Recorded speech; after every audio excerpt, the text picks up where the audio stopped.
Fundamental analysis is the process of examining a company's financial statements to help decide if its stock is a good investment.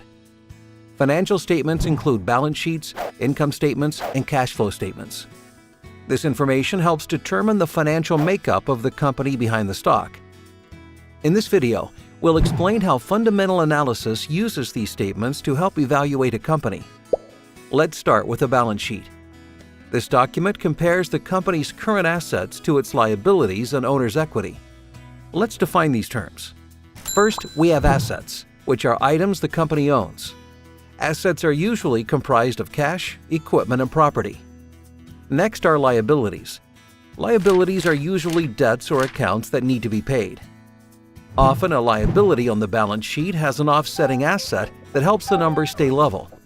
For example, if a company were to take a loan out to buy a property, the loan would be a liability and the property would be an asset. The third term of a balance sheet is capital, or owner's equity, which is the amount of assets raised by issuing stock. For example, when a company issues stock either in its initial public offering or in a secondary offering, it raises money or capital that can be used to fund various business expenses. Balance is achieved when the value of the assets are equal to liabilities and owner's equity. The balance sheet helps you see how a company raises money for its assets and can help you determine if the company is overextended. However, if you want to know how the company earns money, you'd look at its income statement. An income statement shows a company's revenues and expenses. These are the costs associated with running the business, including operations, interest paid on loans, and taxes. When you take revenues and subtract expenses, you get net income. Net income is the earnings of a company. Earnings are usually handled in two ways. The first way is to share the earnings with shareholders by paying a dividend. The second way is to reinvest these earnings into the company. Reinvesting earnings can help a company's cash position. A company with a good cash position is usually better prepared to endure economic ups and downs. This is why some investors say cash is king.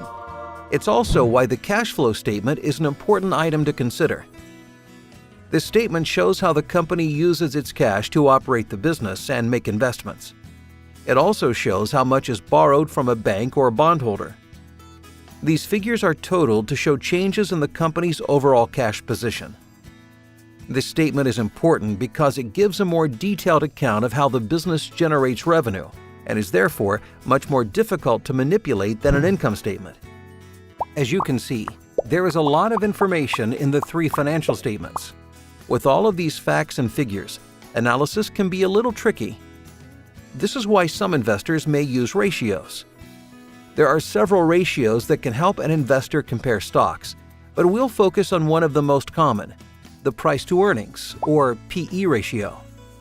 Let's say you have one stock that's trading at $6 a share, another at $35 a share, and a third at $132 a share. How would you know which one is the best value? Some might assume the $6 stock is the best value because it's the cheapest.